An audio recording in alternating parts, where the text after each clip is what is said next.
저는 지난주 여러분들과 함께 우리의 삶 안에서 하나님의 뜻이 있다, 비록 보이지 않는 것처럼 보이더라도 하나님은 하나님 계획 안에서 진리의 말씀으로 우리를 낳았다. 그래서 우리 각 사람은 하나님이 부르신 첫 열매의 삶을 살아가게 될 것이다 라는 이야기를 나누었습니다. 오늘 말씀은 그 하나님의 계획, 그 진리의 말씀 가운데 태어난 이들을 향하여서 하나님은 말하고 있는 것입니다. 그래서 야고보서 1장 19절 말씀이 이렇게 말합니다. 내 사랑하는 형제들아. 하나님 말씀 가운데 거하고 있는 그들에게 이야기하는 거죠. 내 사랑하는 형제들아, 진리의 말씀 가운데 어떻게 반응하면 좋을지 이야기하고 있는 겁니다. 그러니까 첫 번째는 오늘 19절에 있는 말씀처럼 듣기는 속히 하라 라고 말하고 있습니다.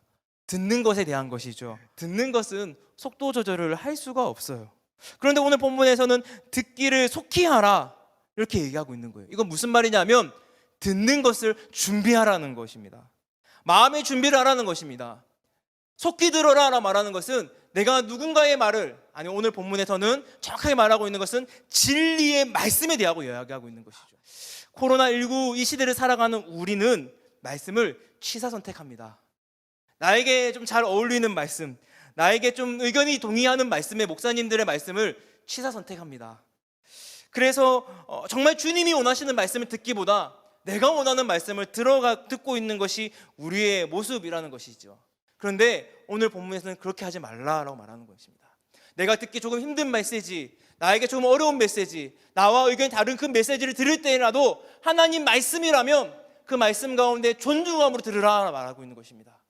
그리고 그 말씀 가운데 내가 반응하라라고 말하고 있는 것이 듣기는 속히 하라라고 말하고 있는 것입니다. 그래서 선포되어진 말씀에 귀를 기우는 것이죠. 어떻게 귀를 기울이는지 아십니까? 애써 귀를 기우는 것입니다. 내 의견과 다를지라도 하나님이 나에게 하실 말씀이 있기 때문에 애쓰는 겁니다. 하나님 나에게 말씀하여 주십시오라고 말하는 것이죠. 또한 속히 듣는다라고 말하는 것은 말씀을 들을 때에 어떻게 내가 순종할 수 있을까, 내가 이 말씀 가운데 어떻게 적용할 수 있을까라고 말하는 적극적인 자세로 메시지를 듣는 것입니다. 하나님의 뜻에 내 삶을 교정하는 것, 그것이 바로 오늘 말하고 있는 듣는 것은 속히 하라라고 말하고 있는 것이죠. 오늘 사랑하는 여러분, 우리가 적극적으로 듣는다라고 말하는 것은 내 마음에 충성됨을 가지는 것입니다. 내가 말씀을 듣기에 애쓰면서 그 말씀 가운데 순종하고자 하는 그 마음이 저와 여러분들에게 일어나기를 원합니다. 두 번째, 오늘 본문 말씀 가운데 말씀으로 잉태된 사람의 두 번째 행동은 뭐냐 하면 말하기를 더디하는 것입니다. 많은 사람들이 이 이야기를 하면 말 실수를 하지 않아야 된다, 심사숙고하면서 말을 해야 된다라고 생각하죠. 그런데 오늘 본문 말씀은 그 말씀이 아닙니다. 말씀을 접할 때에 말하기를 더디하라라고 말하는 것이죠. 말씀을 내가 뭔가를 접했었을 때에 성급하게 가르치거나 성급하게 표현하지 말라라고 말하고 있는 것입니다. 그 말씀이 내 삶에 녹아질 때까지, 그래서 그 말씀이 내가 내 삶 가운데 적용되어질 때까지 기다리라라고 말하고 있는 것이죠. 다른 말로 하면 묵상하는 것입니다. 하나님의 말씀이 어떤 말씀인지 내 삶 가운데 내마가 올 때까지 묵상하면 멈춰서는 거예요. 섣불리 이 말씀을 가지고 다른 사람에게 혹은 내 자신에게 대하는 것이 아니라 기다리는 것을 이야기하고 있는 것입니다. 다른 말로 하면 종의 태도를 가지는 것입니다. 주님, 나에게 말씀하여 주십시오. 내가 듣겠습니다. 세 번째, 말씀으로 잉태되어진 삶의 모습이 있습니다. 그것은 성내기를 더디하는 것입니다. 성내지 않는 것은 단순히 화를 내지 않는 것이 아니라 하나님이 기뻐하실 것이 무엇인지 찾아가는 것입니다. 그리고 하나님과의 관계의 길을 열어가는 삶을 살아가는 것이 바로 성을 내지 않는 것이라는 것이죠.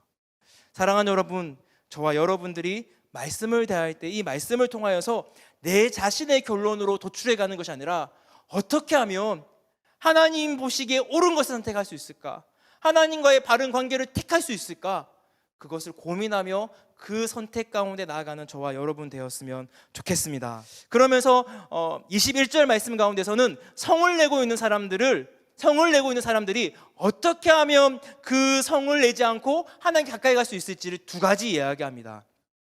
1장 21절 말씀의 첫 번째는 내어버리는 일을 하라 말하고 있습니다. 그리고 두 번째는 받는 일을 하라라고 말하고 있습니다. 내어버리는 일은 무엇일까요? 옛사람을 벗어버리는 겁니다. 내 것을 버리는 거예요. 옛사람의 습관을 버리는 것입니다. 오늘 말씀에서는 더러운 것을 버려라. 그리고 넘치는 악을 버려라. 그래야지 성내지 않을 수 있다 말하고 있습니다. 그리고 받아들이는 것은 무엇이냐면 심겨진 말씀을 통하여서 온유함을 받으라 말하고 있습니다. 하나님의 성품의 온유한 삶, 하나님의 성품을 드러내는 삶을 살아가라라고 말하고 있는 것이죠. 그런데 제가 오늘 여러분들에게 얘기하고 싶은 것은 이거 하지 마, 이거 해 이렇게 얘기하는 것이 아니라 이것 통해서 내가 누구인지 발견하는 것입니다. 하나님은 우리에게 말하고 있습니다. 22절 말씀에 이렇게 말하고 있죠. 자신을 속이는 자가 되지 말라, 속지 말라라고 말하고 있는 겁니다. 그건 뭐냐면 하나님이 우리 모두를 잉태하는 사람으로 불렀다는 거예요. 아니요, 열매 맺는 사람으로 불렀다는 것입니다. 그런데 우리는 우리의 삶을 통하여서 열매 맺지 못하는 것을 택할 때가 있다라고 말하는 것입니다. 우리의 환경과 상황 가운데 다 보이지 않아서 힘드신 분들 계실 수 있습니다. 하지만 오늘 야고보서를 통하여서 우리 다시 한 번 더 도움 받고 싶습니다. 하나님의 말씀을 듣는 것에 속히 하십시다. 그리고 말하기는 더디 하십시다. 그리고 하나님의 의를 드러내기 위하여서 성내기를 더디 하십시다. 그것 통해서 하나님이 나를 향하여 주신 그 본래의 부르심, 열매 맺는 삶, 그 삶을 살아가는 저와 여러분 되어지기를 축복합니다.